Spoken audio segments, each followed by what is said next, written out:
What's good, people? It is Tony the Savant. And before we get started, please like this video, share this video, hit the notification bell so you can be notified when I'm dropping content and going live on the channel. As well, if you have not already, please subscribe to the channel as I drop content daily, go live daily. Stay very busy on the platform. And last but not least, please leave your thoughts and opinions in the comment section, as I'm always intrigued to know what you all have to say about these topics. And ladies and gentlemen, we are covering the Las Vegas Aces and Indiana Fever game that went down last night, um, September 11th, just to put a timestamp on it. Well, the Vegas Aces won 86-75. Now, if you missed this game, like I did, I had to double back and rewatch it. But nonetheless, this was a thorough display of uh, the Las Vegas Aces being the class of the WNBA. As the Indiana Fever came out, they came out hot, very energetic in the first quarter. But from that point on, the Vegas Aces was able to, kind of offset any kind of run that the Indiana Fever were able to put together. Caitlin Clark did not have a great shooting night tonight, as she went 6 of 22 from the field, 1 of 10 from the three-point line, and 3 of 3 from the free throw. She also pitched in 6 assists, I believe, too, and had ended the night with 16 points. The highlight of the night was Kelsey Mitchell. She went 24. She had 24 points on 9 to 19 shooting, 4 of 7 from the field, and she was just absolutely spectacular as she notches her third 20-point game in a row.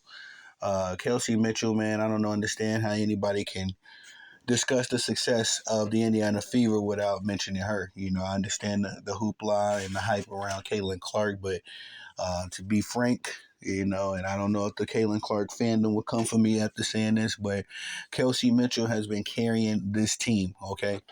Of course, people like to say that they had the same exact players last year and all that kind of stuff, but this ain't last year. Okay, people take time off from work. Some people actually work on their craft and they come back better. The next year, next day, whatever your circumstances is, it's next year for her. But you can certainly tell that Kelsey Mitchell is locked in. She's been working on all of this game that's right before you. I believe she went to Ohio State, which is a school full of hoopers. So, it's just in her DNA in the first place. But she has been carrying this team, and she was the lone bright spot for this Indiana Fever team last night. As Leah Boston, who was another standout, budding superstar for the WNBA and Indiana Fever. She only had a total of 6 points on 3 of 10 shooting. And I really don't like that for Aaliyah Boston, man. She tends to have these big games where, she lives up to the reputation that precedes her, being a South Carolina Gamecock, NCAA champion, all that good stuff. But then she'll have these dud games in the WNBA in her professional, where I'm in, and I just don't really like that for her. I feel like she's better than this. She should be more consistent than this, but she was going up against her big sister in some sorts, as Asia Wilson is also a South Carolina Gamecock student of Dawn Staley, and she really showed that she is the class of the WNBA. I think that it's a great indictment on the WNBA that they are not marketing Asia Wilson as much as they are marketing Caitlin Clark. Now, I get it, and even Angel Reese too. But I gotta say that, like, the slights that Angel Reese gets, it's about 2, 3, probably even 5 times worse for Asia Wilson, as Asia Wilson is already a certified product. Unlike Angel Reese, Angel is still a rookie, much like Caitlin Clark, and she has many flaws in her game.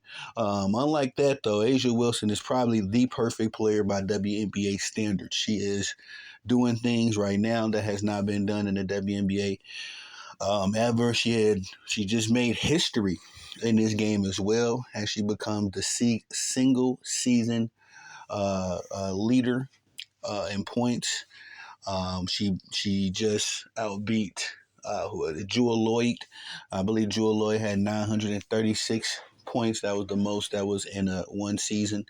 And now that Asia Wilson, no, I'm capping 952. I can't recall. I can't recall the exact number. But either way, Asia Wilson now has the most. She is currently at 956 points. It's really messing with me that I can't recall how many Jewel Lloyd had the previous record. But again, it doesn't matter. It now belongs to Asia Wilson, and she is now threatening another record in the WNBA of being the only WNBA player to score 1,000 points in a season. So just incredibly impressive. Not only that, she's a two-time MVP, two-time defensive player of the year, reigning MVP. May I say that as well? Reigning WNBA champion. Also threatening for a third three-peat. And just all around the best player in the WNBA, hands down, defensively and offensively. It's nothing that Asia Wilson can't do. And for all of the Caitlin Clark fans out there that says this, that, and the third about Angel Reese, you can't really bring that same argument to Asia Wilson. Asia Wilson has the cachet, the championships, the WNBA championships, because Angel Reese also has a college championship. One thing that Caitlin Clark was not able to attain in her collegiate career, but all of the stuff that you all say about Angel Reese, you can't say about Asia Wilson, and it just baffles my mind that the Caitlin Clark fandom are actually, somewhat disturbed that she is not the MVP favorite. Anybody that says that Caitlin Clark should be the WNBA MVP, I just question how much WNBA they've been truly watching this year. Just this year alone. If you've been watching the previous years, you would know, like I know, that Asia Wilson has been on a roll tide in the WNBA, not just breaking records and scoring points, but winning championships, showing out on defense, out-dueling her rival, Breanna Stewart, who was another one of my favorite players in the W. She's in any other potential rival. She's been out-dueling everybody and still on top of her game right now. I believe she's averaging 27 points a game, might be a little bit over 27 and a half. I had to double check her averages for the season, but she's threatening to be to hit the 28 point mark. And so I believe she is anyway. So she's just doing Michael Jordan things, Michael Jordan things for sure. And I definitely think that, when it's all said and done, Asia Wilson will have to be in the GOAT conversation. Again, she looked in form last night, hitting a bunch of mid-range jump shots, got a couple in one plays, went 11 to 28 from the field. Not her best shooting night for sure, but ended the night with 27 points, 12 rebounds. Also had 2 steals and 3 blocks. Just a force, man. And literally, Asia Wilson is a force. And again, I think it's crazy. It's crazy to me that the WNBA isn't marketing this woman who is a phenomenal athlete. Say what you will about her personal opinions. I tend not to try to put too much weight on these on these athletes, period, not just WNBA players, I put not too much weight on their personal opinions, because it just, I don't really pay attention to them much after the clock strikes zero. There's some people that likes to get into the drama on off the court and off the field and all that stuff. That's not really my forte. But at the same time, Asia Wilson on the court is worth all of the hype. Anything you can say about a great basketball player, you can say that about Asia Wilson. So I just think that it is an indictment on the WNBA that they aren't marketing her as much as they market Angel Reese or Caitlin Clark, So, but we'll do our best on my platform to give Asia her props, her flowers, as she is posing to three-peat this season. And I'm cheering for her and the Aces to do so. They look, like I said, like they were in form, playoff mode. They had a bit of a skid throughout the season, kind of been up and down, but getting hot at the right time. They also have 3 remaining games left in the season. So let's see if they can end out win out. Excuse me, I was trying to say. Also, another fun fact: the Indiana Fever have not beat the Indiana. Oh, excuse me, the Indiana Fever have not beat the Las Vegas Aces this season. So they're the only team that they haven't gotten a win over. They have another opportunity tomorrow night on September 13th. As they'll face off again, I believe, in Vegas this time. This game was in Indiana. So we'll see, man. We'll see. Can the young phenom Caitlin Clark pull it off? Get the first. And I believe. Wait, let me correct that because I had to double check that fact when I first heard it. I don't know if they ever beaten the Las Vegas Aces in their franchise history, the Indiana Fever in the Las Vegas, and I know for sure, what is the fact is that the Las Vegas Aces have beat the Indiana Fever 14 consecutive times. So I'm not sure if that's all of the matchups that will consist between these two, as they only face 2 times a year. But that's something to say, man.